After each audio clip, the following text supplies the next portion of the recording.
Well, what's up, guys, and welcome to another episode of Bump and Feed. Now, we've had a lot of requests from this, maybe not necessarily in the comments, but our friends talk old school. That's what they want. So today... That's one of the first comments we ever had, actually. Was it? Yeah. Okay, so they want I do read the comments. wrestling. But we have no script, we have no plans of anything like this. Basically, we're just going to kind of start and hope this goes into something awesome old school. Because it's hard to plan for old school, because there's so much old school, and both of us grew up on, 90s wrestling, basically. Yeah. And as we've gotten older, I know I've dove into tons of 70s and 80s wrestling, which I love. Not as much as you, definitely. But growing up, I mean, God, you couldn't go wrong with WCW, WWF, or even the late 90s, the ECW stuff. Yeah. And that's what I was thinking too. What technically even classifies old school? Because I still think of WCW as very new. WCW is, in September, will be 23 years old since Nitro started. Right, yeah. WWF is coming up on 25, well, turn 25 January 5th, yeah, as far as Raw goes. Mm-hmm. So what even, is that even considered old school or not? Like, I personally would consider that old school. I think so too. But yeah, we're looking at 20 years past the first Nitro and 25 years past the first Raw, and Raw is still going strong. Yeah. I remember, honestly, watching the first ever Raw when I was a little kid. I didn't see it until later. And one of my main memories from my childhood is actually, I think it was the third ever Raw. Mr. Perfect faced Ric Flair and loser leave town match, and it's basically when Ric Flair left and went back to WCW and started doing the Flair for the Gold stuff. But I remember watching that and almost being dumb, being young. I was very much a mark or whatever. I mean, I was a little kid, but I couldn't believe that Ric Flair had just lost this match and was never going to be back. And then 2 weeks later, he's on WCW Saturday Night. Yeah. Well, you kind of get confused in that stuff, really. I can remember Medusa lost a career match, right? Didn't she? I think she did lose a career match at one point. And then she went. Did she go back to WWF as Alundra Blaze for a second? No, she never did return there after the belt incident. Not until recently. Yeah. Yeah, she literally just now made her return as a Hall of Fame. I want to sound like an idiot on this video. It's fuzzy, man, because I haven't watched it. Dude, I get 20 years. Honestly, I'll go through YouTube sometimes and just get lost in videos, and I'll be like, oh yeah, or did this happen, or I'll remember stuff incorrectly all the time. And of course, Kevin Sullivan lost a career match too. Yeah. And he lost wrestled 2 months ago. Who did he lose it to? Was it Benoit? Benoit or Pillman? I don't even remember right off. They were in '96. He had a feud with both those dudes. But yeah, Kevin Sullivan never actually stopped working at all. Just old school wrestling in general, man. A little bit about a past that I really love. I mean, I love old '80s NWA wrestling, like Ric Flair, Magnum TA. Yeah, I like Magnum TA. Well, I like all those guys, but Magnum a lot. At that point in the '80s, though, man, it was honestly, everyone talks about the late '90s being the Monday Night Wars, which it was, and there was a huge, and it was more so a battle between WCW and WWF than what the NWA was battling with WWF in the late '80s, but it was very much the same. They were doing very dirty, undercut stuff.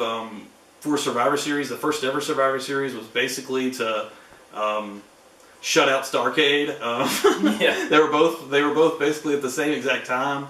So yeah, we've never stopped. We've never not had competition, at least when we were growing up, until WCW closed out in 2001 and made everything super weird and muddy. Yeah.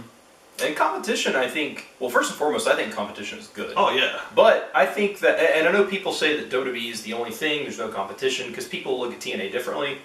Yeah. But there's competition in a different way. Mm-hmm. Because I think now there's competition in a form of, of course this is not a now video, but if you hate what's on WWE, nobody says you have to watch it. Yeah. There's 3,000 promotions running every week somewhere that you can find something and watch. Yeah, there's always something going on today in the wrestling world, really. And when we were growing up, it wasn't that easy to get. You were basically went to the store and you'd read it in a magazine. Yep. That's how I kept up and knew about ECW until 1999. Yeah, that was my exposure too. And I would see these pictures of guys like Sabu jumping into barbed wire and bleeding and doing all these crazy things, and I'd be like, I have to see this. I need to see this. And I didn't get to ECW until it was almost over, sadly. But now we have stuff like the WWE Network where you can go back and watch literally every show, every match. Yep. I don't think I watched... Kids today are spoiled in wrestling. Yeah, for sure. We grew up, we had to work to get it. And I remember the only way that I saw so many pay-per-views was Primetime, and then Movie Gallery. I would go down there and just rent a tape. Oh yeah, some of my favorite actual memories from childhood is going to the movie store in the town I grew up in, and man, on a Friday or Saturday night, I would rent the same pay-per-views over and over. I would too. I rented SummerSlam '95 specifically, like a bunch, 100 times, man. My number one was WCW Halloween Havoc 1991 with the Chamber of Horrors match. The Wrestle Crap classic, which as a kid, I remember growing up. The older I got, the more people talk shit about that show and that match. And I always remember being like, man, that match was awesome. And even as an adult, and I realized the Wrestle Crap that it was, I still think that match is amazing, and I will fight a man for it. Yeah, there's so much that you know, as a kid, like, and I do think that it's true, and I don't mean it in a bad way, but I really think that nostalgia is not something that can be tampered with. Like, if you remember something good, yeah. You're not, like, you sway on some things. Like, I used to love Lex Luger, and now I'm kind of iffy on him. But, like, there's just certain things that happen when you're a kid or that you see that it's like, no matter what, you're just like, no, that's still the best. Yeah, the old days I miss them, man. It's not the same at all. Like, I mean, wrestling today, and I'll always love wrestling, and I'll always watch it, but man, the old days were so good. I mean, and honestly, I liked growing up, and like every year when the Royal Rumble would come around, I enjoyed it, and I even enjoyed renting those shows because I wasn't so tied up that I knew who was going to win or I knew who should win. Yeah.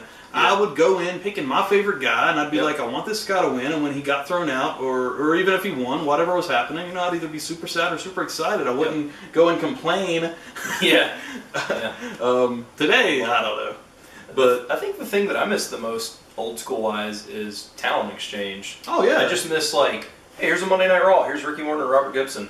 Just showing up for 1 week, maybe lose the titles. I think they won them back the next week or whatever it was. But just a small little talent exchange, so it's not the same guys. Yeah. I mean, I miss that talent exchange. And there's so much room for it right now, but they just won't do it. Yeah, they're kind of just stuck in their ways right now. We had a lot of cool things when we were growing up.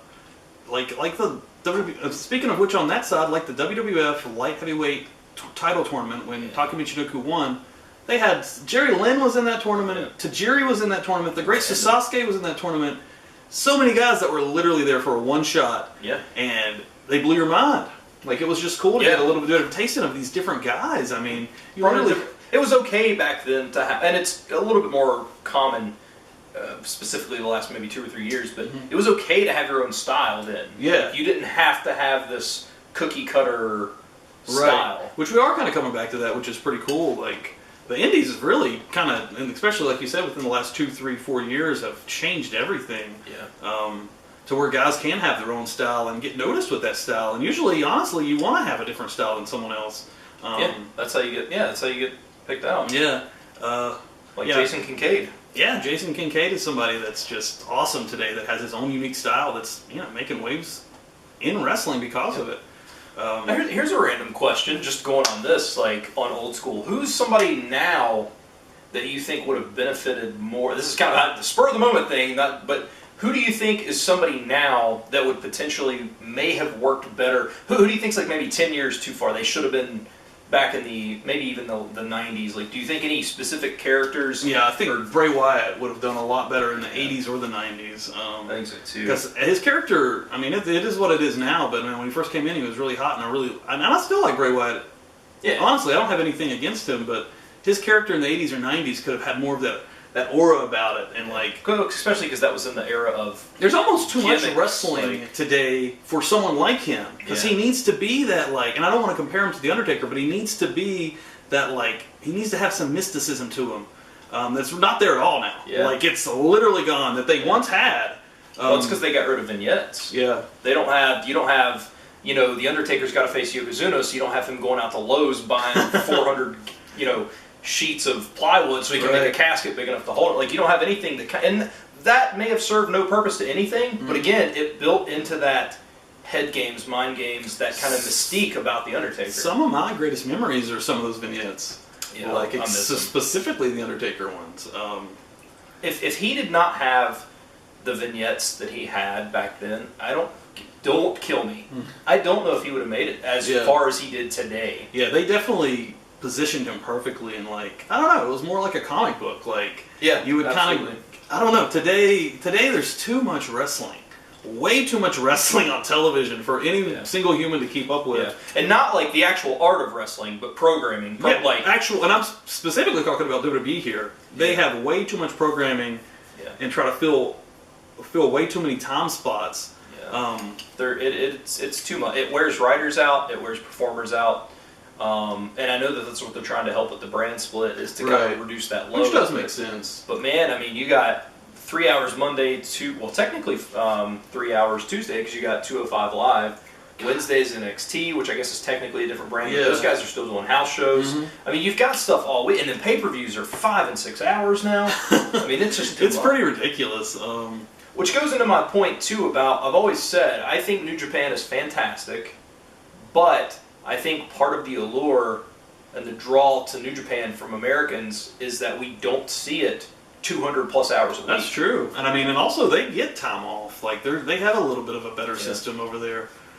And I guess the position that WWE's put themselves in, you know, being a publicly traded company, and I mean, they really can't stop at this point. I mean, they've built this up. If they just said, oh no, we're going to do 2 hours on Monday and 1 hour on Tuesday, it wouldn't even work at this point. Yeah. And the advertisers probably wouldn't like that. I know there's a lot of other dynamics involved with what's happening today, but I also don't think it doesn't make it suck any less. So one thing I will say is Drake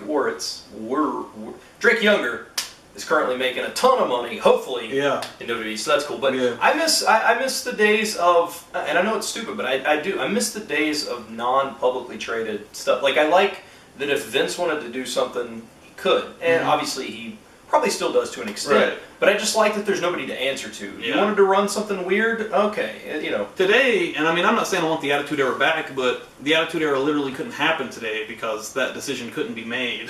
Not by a single person, so. Because the board of directors would be like, but we're partnered with Disney, man. So. Yeah, the old days, I miss them a lot, man. Professional wrestling will never be the same. I don't think it's so, man. I mean, that's not going to stop us from reviewing old shows.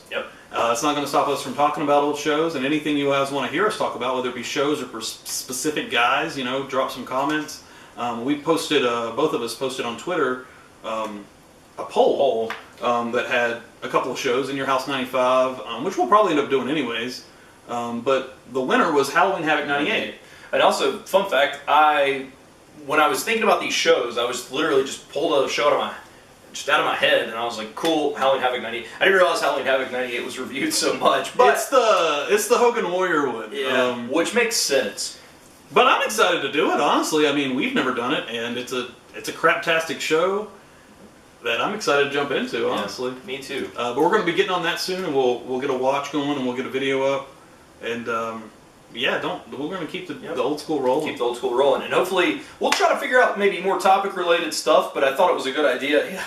I thought it was a good idea to just kind of introduce it, man. Like we love just chatting. I mean, you know, we work together and we would take lunches together and just go, and then we would just talk about old wrestling, endlessly. Just do what we do. So. But that's it, man. That's kind of old school stuff. I know we kind of touched on a ton of different things. So there's not one thing in particular here, but like he said, basically, you could probably name this video "Old School versus New School." That's true. Yeah, because we did get into some of that. So, but yeah, that is going to be the video for today. Let us know some stuff, old school, new school, whatever you want to see down below to hear us talk about, and we're going to keep pumping out content for you guys. So thank you guys for watching. We hope you enjoyed, and we will see you guys in the next video.